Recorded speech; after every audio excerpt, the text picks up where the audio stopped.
धमाका हो गया दोस्तों। क्रिकेट का सबसे बड़ा चमत्कार, तीसरे वनडे में जो नजारा देखने को मिला वो आपके रोंगटे खड़े कर देगा। अगर आप भी भारत और ऑस्ट्रेलिया के बीच इस हाई वोल्टेज मुकाबले को देखकर खुश हैं तो वीडियो को लाइक करना मत भूलिएगा, क्योंकि आज का मैच बना है क्रिकेट इतिहास की सबसे अविश्वसनीय कहानियों में से एक। दोस्तों, ऑस्ट्रेलिया ने पहले बल्लेबाजी करते हुए ठोक डाले 427 रन। जी हां, पूरे 427। और जब भारत की टीम बैटिंग करने उतरी तो हालत हो गई खराब। सिर्फ 40 रन पर 4 विकेट। माहौल ऐसा कि दर्शक 10 ओवर के भीतर ही स्टेडियम से बाहर निकलने लगे। सबको लग रहा था कि अब तो इंडिया बुरी तरह हार जाएगा। लेकिन तभी मैदान पर उतरे कप्तान रोहित शर्मा। हर एक गेंद पर जवाबी हमला करते हुए उन्होंने ठोक डाला शतक और बनाए शानदार 140 रन। और फिर आया असली ट्विस्ट। वैभव सूर्यवंशी, हार्दिक पांड्या और रिंकू सिंह ने जो कारनामा किया वह देखकर पूरे स्टेडियम में गूंज उठा भारत आखिरी ओवर। भारत को जीतने के लिए चाहिए थे 26 रन।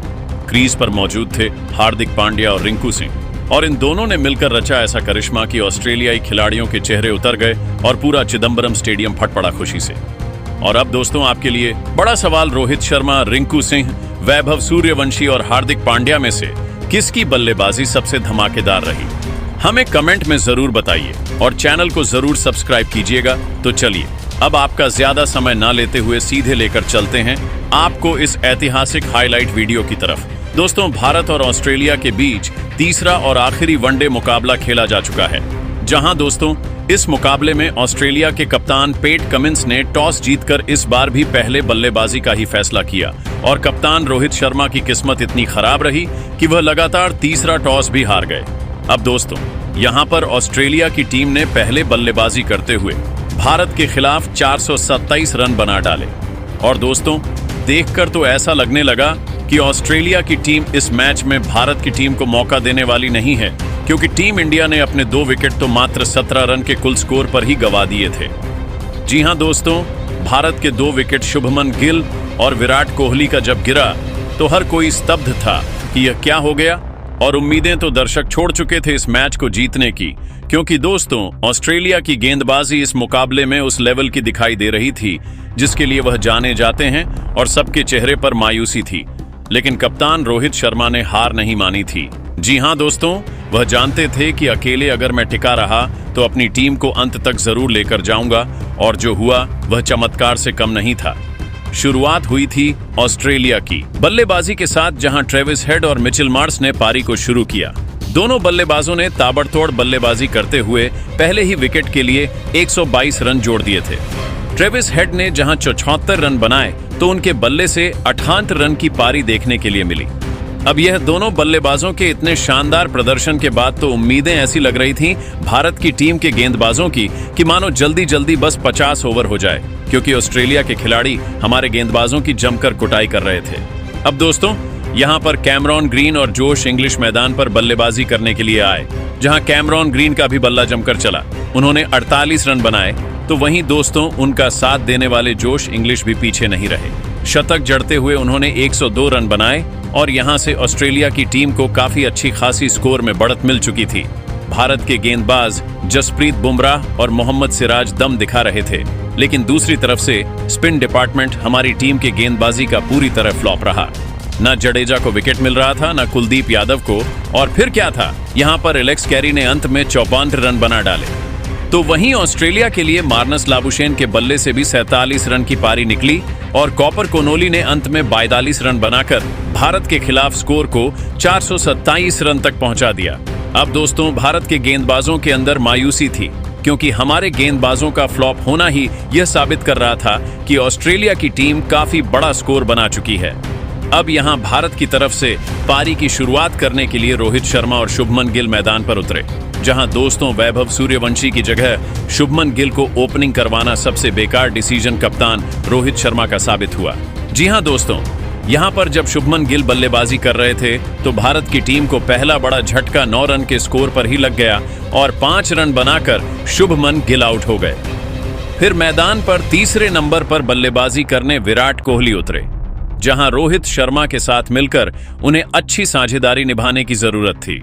लेकिन वह भी मात्र 10 रन बनाकर मिचेल स्टार्क का शिकार बन गए। अब दोस्तों, भारत ने अपने 2 बड़े विकेट गंवा दिए थे और उम्मीदें टूट चुकी थीं कि अब हमारी टीम कमबैक कर भी पाएगी, क्योंकि रोहित शर्मा भी इनफॉर्म है नहीं और यहां चौथे नंबर पर बल्लेबाजी करने के लिए वैभव सूर्यवंशी को भेजा गया।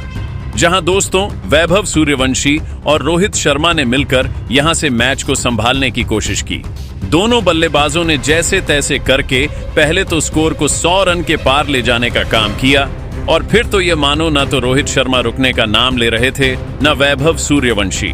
यहां पर वैभव सूर्यवंशी की ऐसी बल्लेबाजी को देखकर ऑस्ट्रेलिया के कप्तान पैट कमिंस भी घबराने लग गए कि अगर ये बल्लेबाज टिका रहा तो मैच को पलट देगा।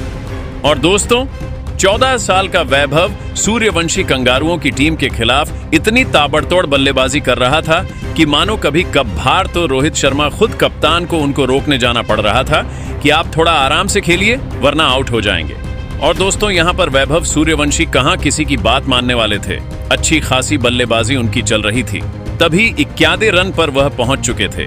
अपने शतक से महज 9 रन पीछे थे। तभी उनको अपने जाल में फंसा लिया एडमम जांपा ने।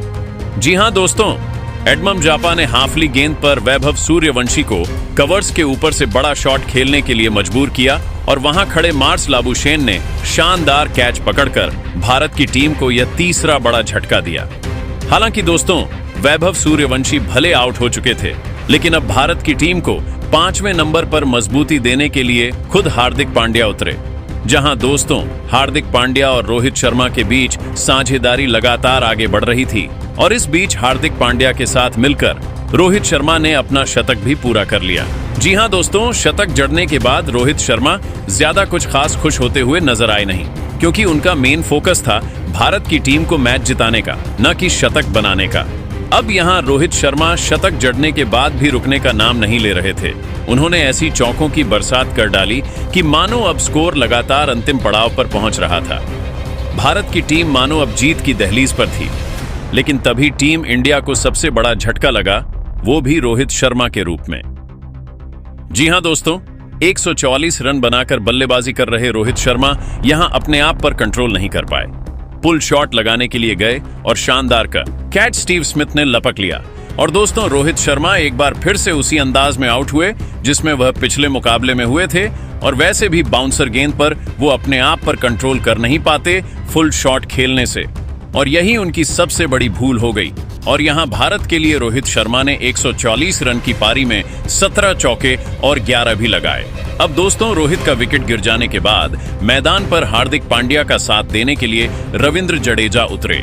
जहां दोस्तों, रविंद्र जडेजा भी इस मुकाबले में हार्दिक पांड्या के साथ मिलकर मुकाबले को अंतिम ओवर तक तो ले जा नहीं पाए, लेकिन अपनी तरफ से उन्होंने पूरी कोशिश की, 56 रन बनाए। लेकिन दोस्तों, हार्दिक पांड्या एक तरफ से भारत की टीम को जिताने की ठान बैठे थे। हार्दिक पांड्या का बल्ला खूब गति से आगे बढ़ रहा था।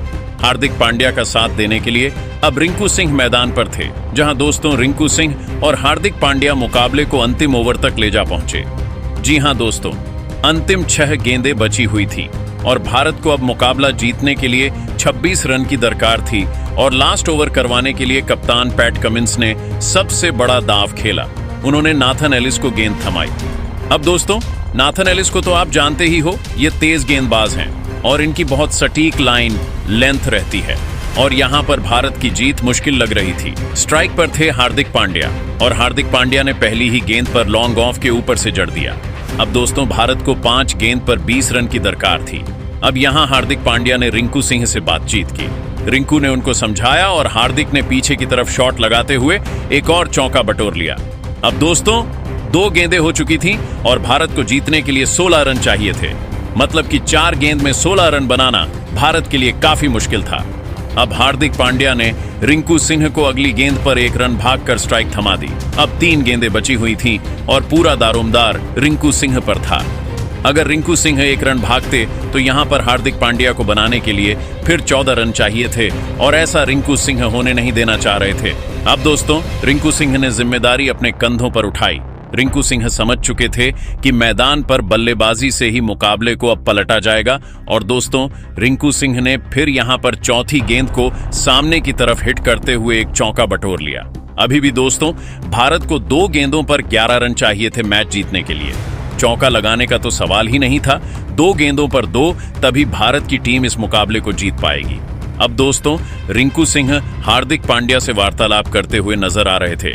रिंकू सिंह पर पूरा दबाव था क्योंकि 140 करोड़ हिंदुस्तानी उन्हीं को देख रहे थे और तीसरा वनडे मुकाबला इतना रोमांचक हो जाएगा किसी ने भी अंदाजा नहीं लगाया था। अब रिंकू सिंह ने 5वीं गेंद को डीप मिड विकेट के ऊपर से हिट करने की कोशिश की, लेकिन दोस्तों वही हुआ जिसका डर था। यहाँ पर दोस्तों रिंकू सिंह कैच होने से बाल बाल बच गए। जी हाँ दोस्तों, कैच लगभग लपक ही लिया था मिचेल स्टार्क ने, लेकिन गेंद उनके हाथ से छिटक कर सीधा में चली गई और यहाँ भारत को अब अंतिम गेंद पर 5 रन चाहिए थे। मैच जीतने के लिए रिंकू सिंह पर सभी की निगाहें टिकी हुई थीं और रिंकू सिंह ने अंतिम गेंद पर शॉर्ट पिच लेंथ गेंद को पुल कर दिया और दोस्तों रिंकू सिंह को एक और मिल गया और भारत की टीम इस मुकाबले को जीत गई। रिंकू सिंह की बदौलत जहां भारत के लिए हार्दिक पांड्या ने इस मुकाबले में 70 रन बनाए, तो वहीं रिंकू सिंह भी पीछे नहीं रहे। उन्होंने भी अर्धशतक जड़ते हुए 50 रन पूरे किए। तो दोस्तों, अब आप सभी की क्या राय है भारत की ऐसी बल्लेबाजी को देख लेने के बाद?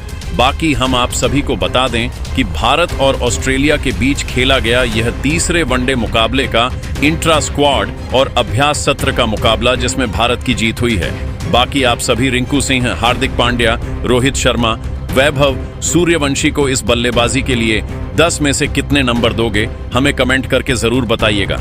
और चैनल पर नए हैं तो राजित राम ट्यूटोरियल को जरूर सब्सक्राइब कीजिएगा। मिलते हैं अगले वीडियो में, तब तक के लिए जय हिंद, जय भारत।